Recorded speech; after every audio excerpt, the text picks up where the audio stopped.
Tag TV and Tag Radio. Be seen and heard by both technology users and technology producers throughout the state of Georgia and around the world.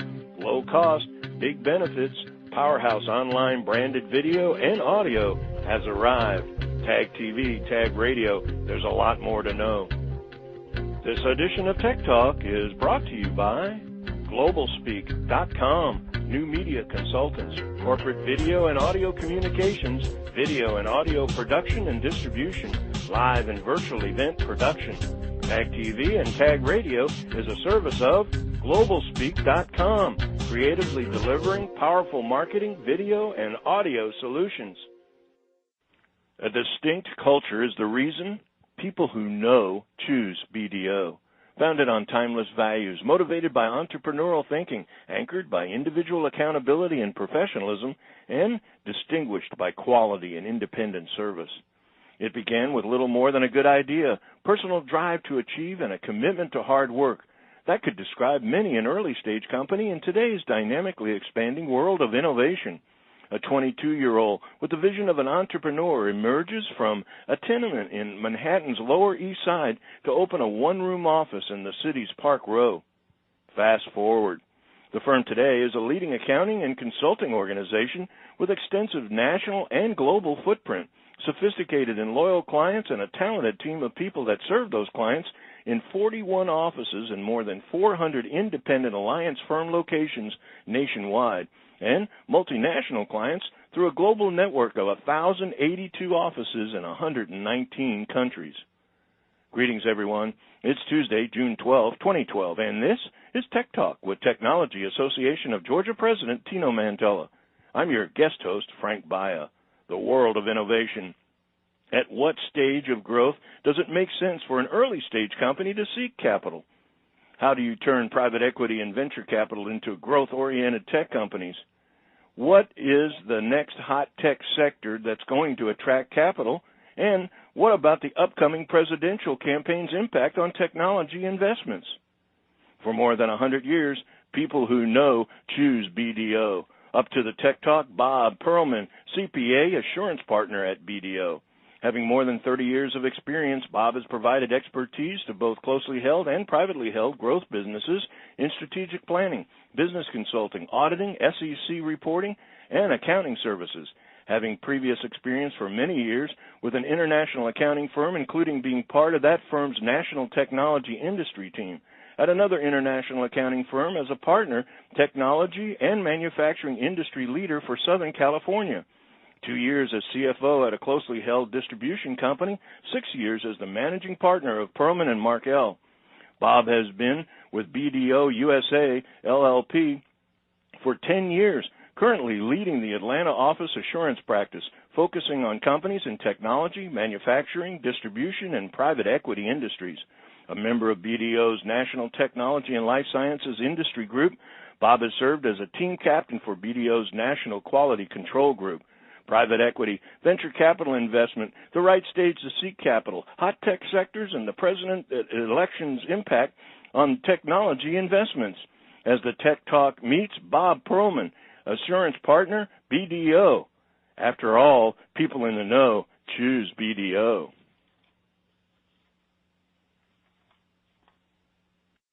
Bob, welcome to Tech Talk. Well, thanks, Frank. I appreciate it. Well, people who know use BDO. I think all of us have been impacted by that messaging, and obviously with the impact of not only the commercials, but the great job on, a global scale that you guys are involved with.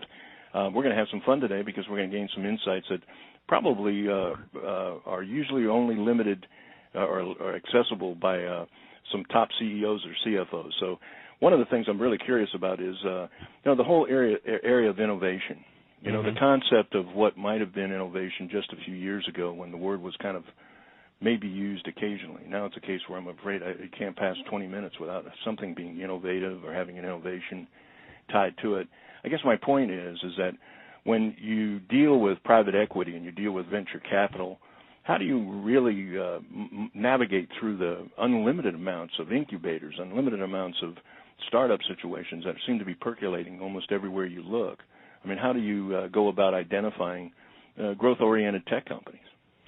That's a great question, and we do approach it very much like a private equity or venture capital fund might approach it, in that when we're taking a look at the clients that we're going to take on, we really do look at their business plans, the executive summary of their business plans. We talk to them. We try to find out whether or not what they're doing really sounds to us like it might be something that can be a good investment for one of these funds. And we represent a lot of the private equity funds and venture capital funds in the country, and so we're very, very familiar with what they look like, what they look at, the types of investments they look for. And so we've got a pretty good feel for how that works, and of course the funds really are always looking for deals. They're always looking for companies to invest in. Contrary to what a lot of the entrepreneurs think, the funds actually are looking for investments, but if they get something from a trusted advisor, if they get something from an accounting firm like ours or a law firm or so on, they put a lot more credence into what they're looking at instead of just getting it through the mail from the entrepreneur. Can you mix bleeding edge and conservative? I mean, can you actually look? Well, how do you deal in something like just a few years ago, collaborative social media and collaborative platforms and those kind of things were sign of a curiosity to a degree. I mean, Facebook probably, maybe simplifying it in its early stages, might have had a business plan, but it certainly didn't end up being the business plan they ultimately implemented. Correct. Do you get involved in that kind of an early evolution, or do you wait until things kind of mature out a little bit? It really depends on the company. So sometimes there's a different stage in the company's growth in which it really makes sense for us to get involved or for the company to seek capital. So maybe when it's just a business plan and it's just an entrepreneur that's come up with an idea, he's not necessarily going to go to a venture capital fund, certainly not to a private equity fund. He's going to go to friends and family in order to get the money that he needs to get to the first stage, to get to the first level where he's got something that has technological feasibility. And once something has technological feasibility, then a venture capital fund might be interested in it.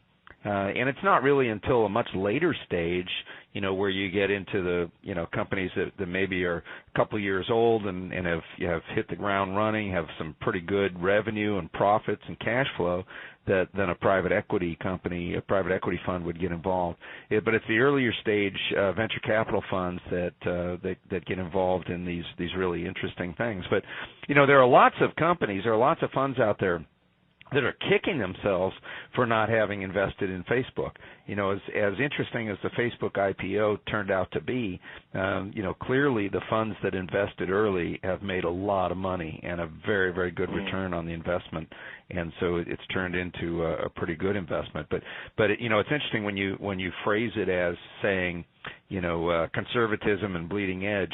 Some of the venture capitalists, are definitely well into the 1% that you hear some of the occupiers bemoaning. And yeah, you could call these people very conservative investors, but at the same time, they are bleeding edge in terms of technology. And what you'll find in a lot of cases is that the venture capitalists themselves are technologists. These are people that have engineering degrees or they've been entrepreneurs themselves. So they're very comfortable and familiar with the technology that they're investing in before they get into those investments.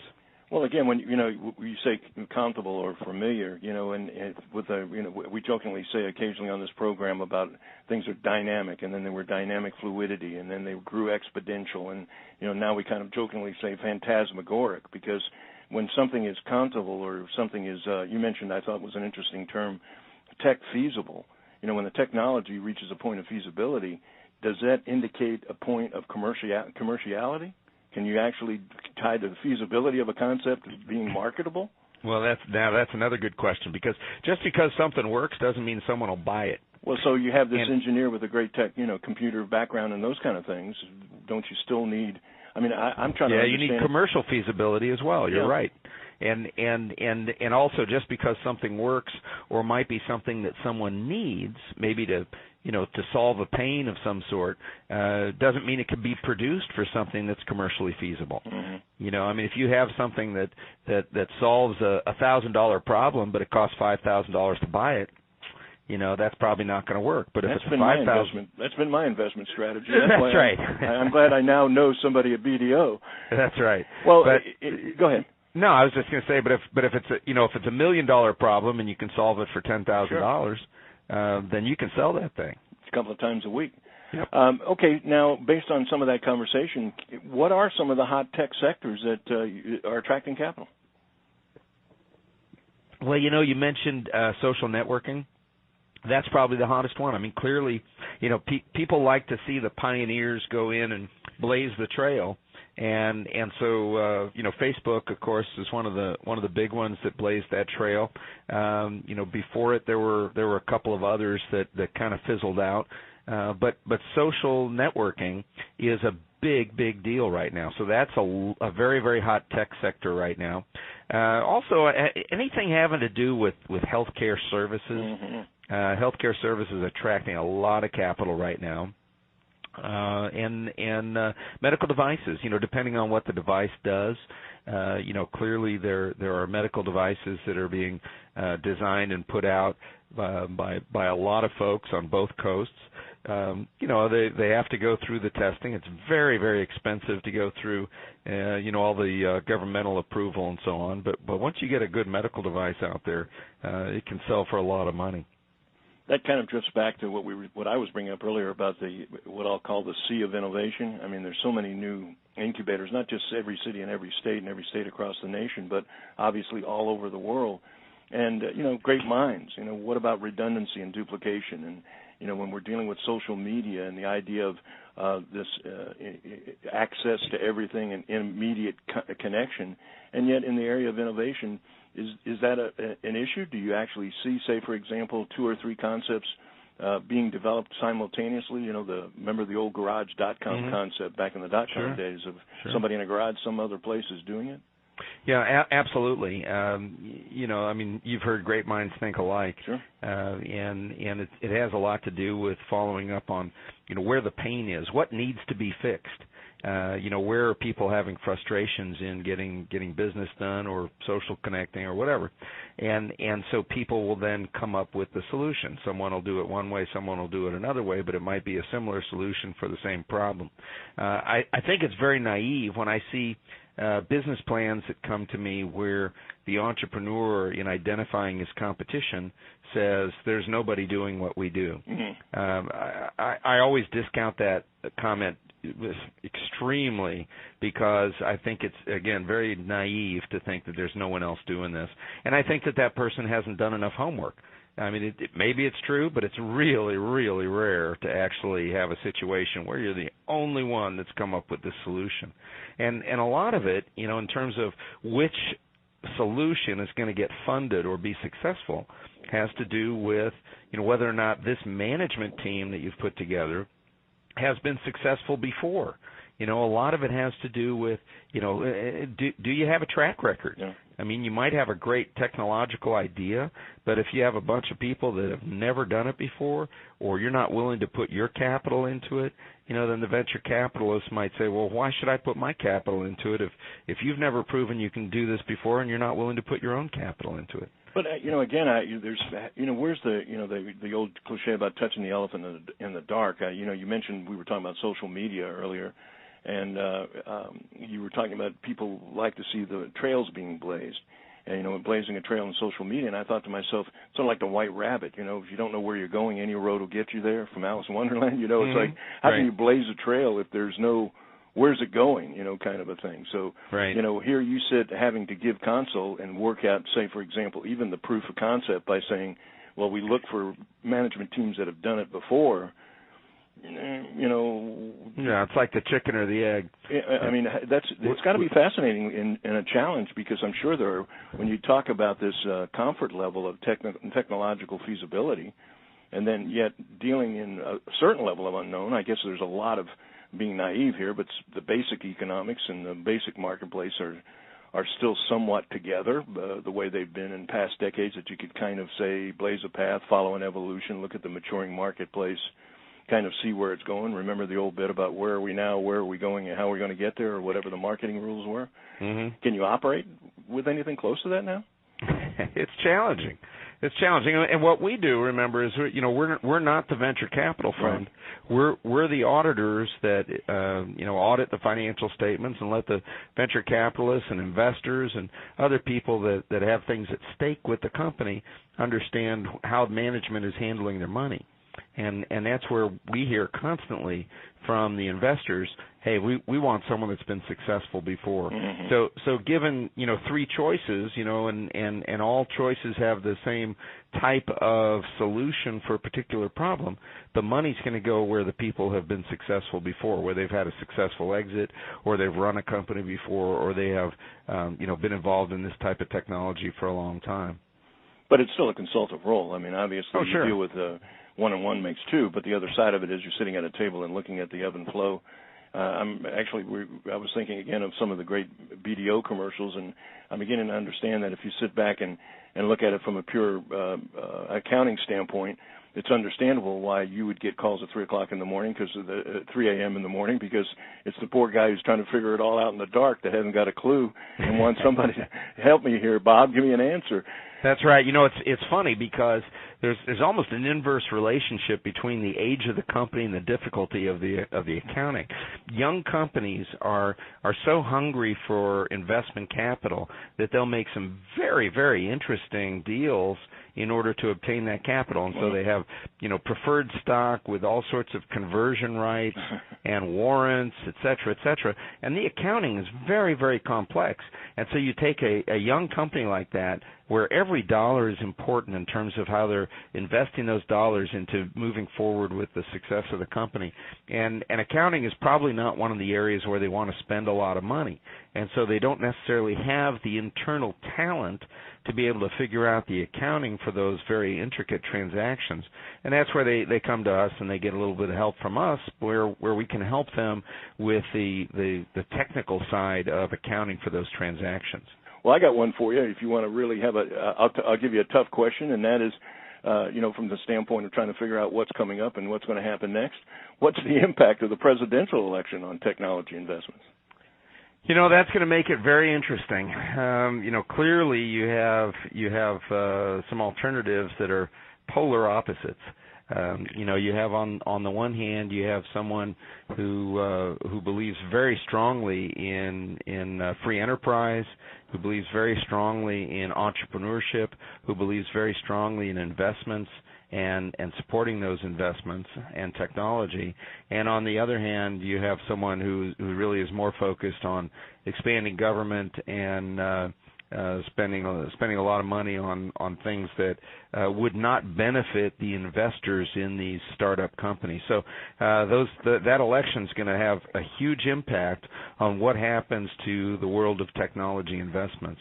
If some of the tax benefits of investing in early stage companies are taken away, whether it's by this administration or the next administration, you're going to see less dollars going into these early stage investments, and that's going to ultimately mean less employment, less innovation, less technology, and so on. So in terms of what's good for growth, especially if you want to start at the bottom of the rung and work your way up into what becomes expanded employment, I think you have to look to which administration is going to be more supportive of making investments in technologies so that those technologies can become businesses and those businesses can become employers and more people can be employed, and that creates additional capital and stimulates the economy. So, landmark election, there's no two ways about it. I think there's been many cases where there's been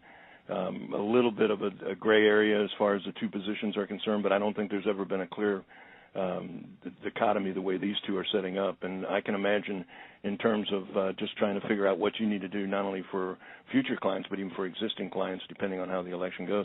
I'd be remiss not doing this, and that is here we sit with BDO, certainly a industry leader with understatement would say an industry leader, but a fairly large corporation on a global scale. Got to ask you this question. I think our TAG members would be interested. I know Tina would love to know, and that's how do you translate your membership in TAG into, say, increased business for BDO? Well, I think that's one of the reasons we're here. I think that, first of all, we're not a corporation, we're a partnership.